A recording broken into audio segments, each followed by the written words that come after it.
Je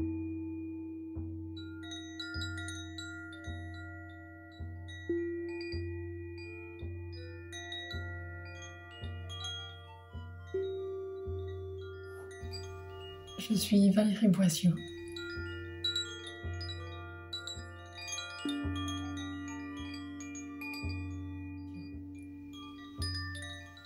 J'accompagne avec l'hypnose et la numérologie.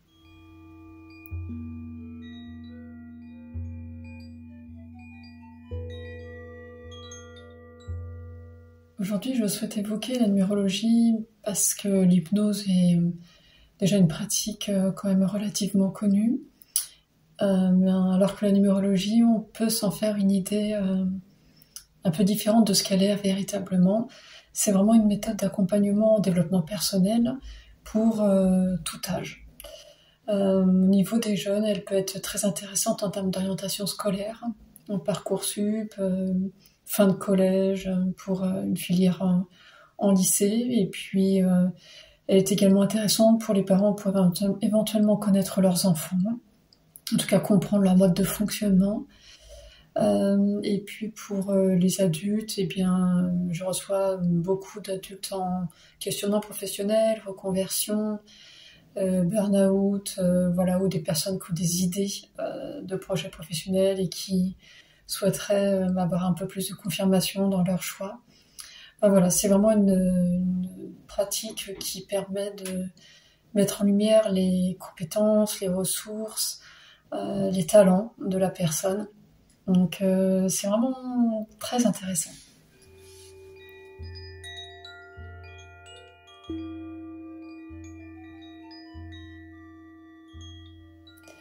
Alors je reçois en consultation à Valette, près de Clisson.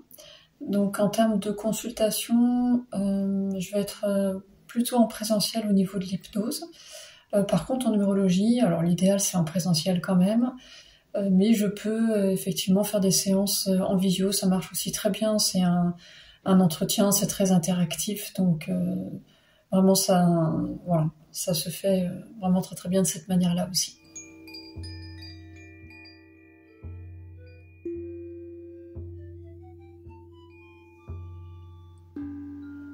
Alors, ce que j'aime dans ma pratique, en numérologie, je dirais que c'est à chaque fois l'émerveillement que je peux ressentir lorsque je découvre à quel point cette pratique est une justesse, à travers les mêmes présente tout le temps, en fait, à travers les mots que chacun emploie, les nombres derrière, en fait, se dissimulent, enfin, en tout cas, sont révélés plutôt. Vraiment, il y a un vocabulaire propre à chaque nombre. Et vraiment, c'est vraiment révélateur, je crois que c'est le mot que j'aime bien utiliser. Les nombres sont révélateurs de qui nous sommes, au plus profond de nous-mêmes. Et puis en hypnose, je dirais que... Alors, ce que j'aime, c'est utiliser ma voix, avec une intonation, une élocution particulière, et puis l'utilisation des mots justes, des mots qui vont résonner pour la personne à l'instant T. Et puis évidemment, c'est d'accompagner en fait, c'est d'être à côté du consultant et puis de l'aider à dénouer les nœuds, à mettre de la conscience sur ce qui se passe, que ce soit sur l'événement, que ce soit en lien avec le corps, si c'est un problème physique, enfin voilà, dénouer les nœuds en fait avec l'autre. Donc, parce qu'on est vraiment deux dans cet accompagnement.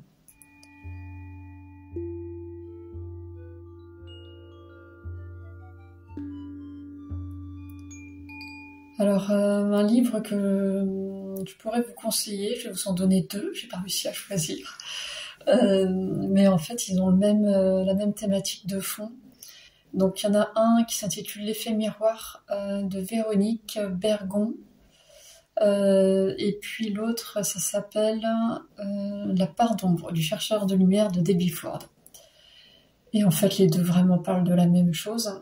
Donc, je vous laisse découvrir. Voilà, si vous êtes un peu curieux, si les noms vous interpellent, vous irez voir, pas vous-même. Mais en tout cas, pour moi, c'est de référence, en tout cas des livres que j'ai adorés, voilà, que je trouve passionnants, dans leur révélation, là aussi.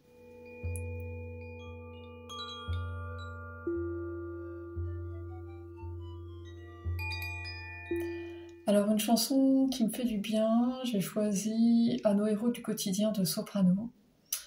Bon, c'est pas un artiste que j'écoute véritablement, voilà, j'ai pas d'album, mais cette chanson, déjà en termes de rythme, elle m'amène à augmenter le volume, parce que je trouve qu'elle a une belle dynamique, un bon rythme, elle donne la pêche en fait, hein, quand je l'entends en tout cas, pour ma part, voilà.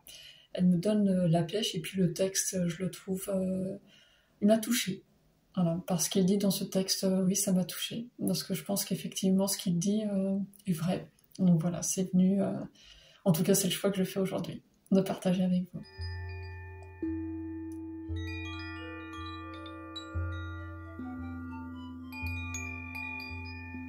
L'activité qui me ressource le plus, alors, ce qui est certain, c'est que lorsque j'ai besoin de me ressourcer, je vais aller vers la créativité.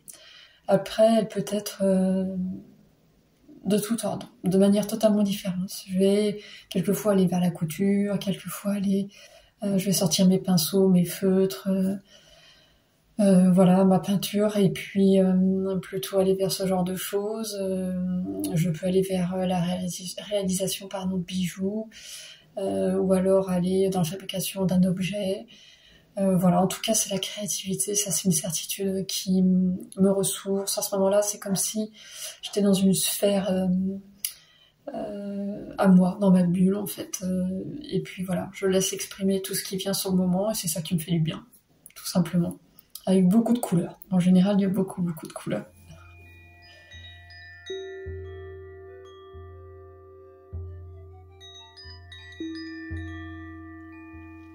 Alors un mot sur Julie. Alors Julie, c'est une femme que je connais depuis peu, en tout cas dès les premiers instants d'un notre premier échange.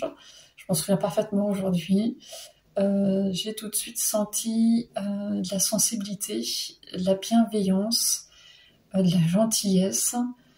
Vraiment, c'est ça. Ce sont les premiers mots, je pense, qui pourraient... En tout cas, c'est comme ça que j'ai envie de la définir. Et puis, au fur et à mesure, en la découvrant un petit peu, je découvre vraiment une envie de partager, le besoin d'être ou de mettre en lien. Je sens ça aussi chez elle, très très fort. Puis aussi beaucoup de créativité, je sens du peps. Julie, elle est colorée, pétillante, colorée. Voilà les mots qui pourraient me venir pour parler de Julie.